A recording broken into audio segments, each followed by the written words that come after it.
Hey, it's Emo, and welcome to the first module, which is on the fundamentals of advanced link building. In this first lesson, we're going to talk about the role of content in link building. Now, the reason why I want to explore this first is because content and link building are inseparable. And while many get this in theory, they don't put it into practice.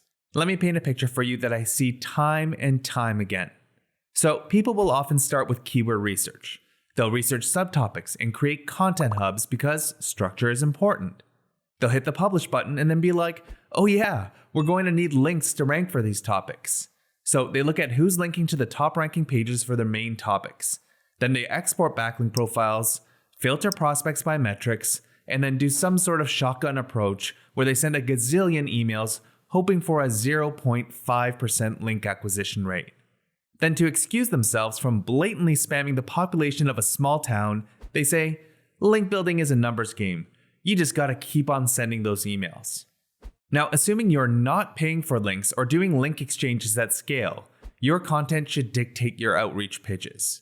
Your content is actually what gives you a good reason to contact someone and ask for a link. It sets context for your first conversation around a common interest or belief. Now, quick disclaimer, I'm not saying that link building is not a numbers game, but I don't think we should be bragging about 0.5% link acquisition rates because it doesn't have to be this painful or spammy. And I'm not saying that paying for links or doing link exchanges are ineffective. These are just blatantly against Google's terms of service, and we don't practice that at Ahrefs.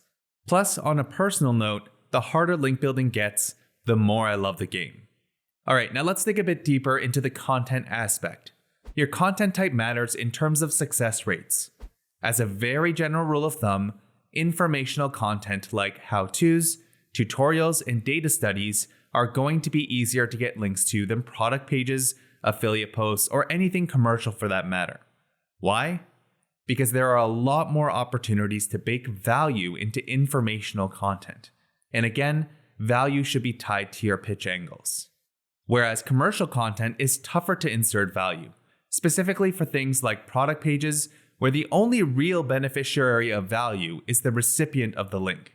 Now, because this is only meant to be a foundational lesson, I won't expand on baking value into informational content right now, because first, we need to understand why people link to pages. Actually, seeing as a link is essentially an author sharing information through their website with web visitors, it's easiest if we ask ourselves, why do people share the things they share? So as an example, a friend might share the latest news article or a recipe because they recently had a conversation about it. Parents share things with kids to sometimes pass down nuggets of wisdom. Kids often share things with parents, seeking wisdom or expressing a complaint. In all of these examples, there's a relationship. Now, if we put this in the context of link building, why does an author share another person's page via a hyperlink with their readers who are mostly anonymous strangers? And while there's no set list of reasons, here are some common ones. Number one, they link to pages to reference or support their point. Statistics are probably the most common. For example, if we look at the Anchors report for our SEO statistics page, you'll see that nearly all of our links are a result of specific stats that were mentioned. Number two, they reference something they don't need or want to expand on. For example, teamwork.com wrote this guide on SEO project management. And under the heading, What is SEO Project Management? They say an SEO campaign encompasses various tasks such as technical SEO, a content audit, keyword research, etc. And for each area of SEO, they've linked to a guide, including our post on keyword research. For a topic like SEO Project Management, there's no point in expanding on these techniques because it's easier to direct readers to a place where they can learn more about it if they want to. Number three, it makes them look good. People often link to things like high-profile mentions because it helps them build credibility and social proof with visitors.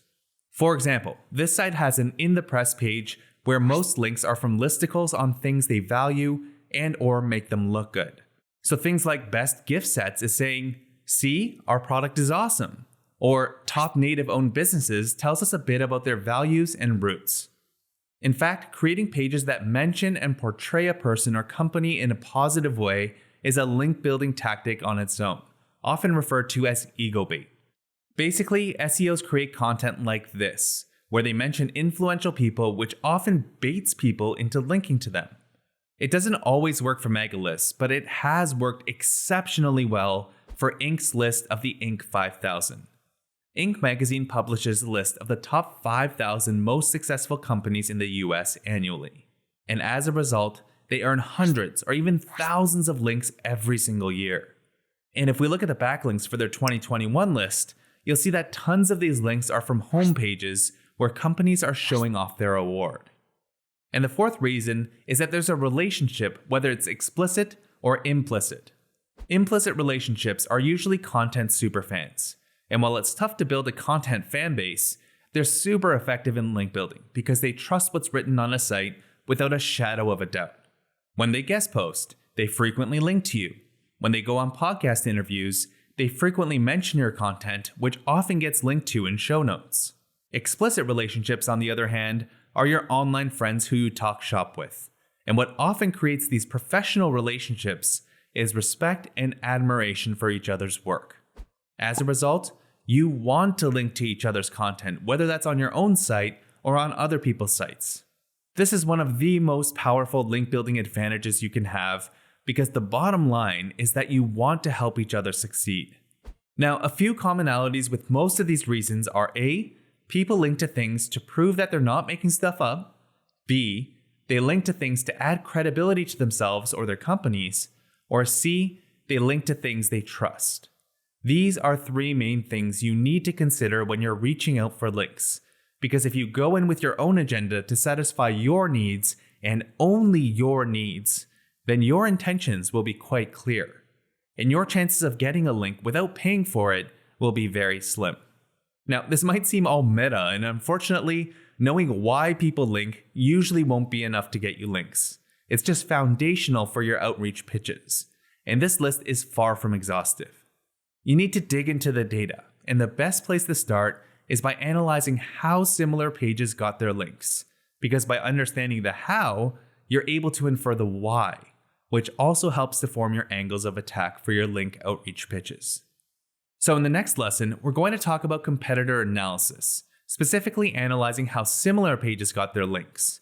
And this will give you a good gauge whether a target's links are replicable for your own content with your own link building campaigns. I'll see you there.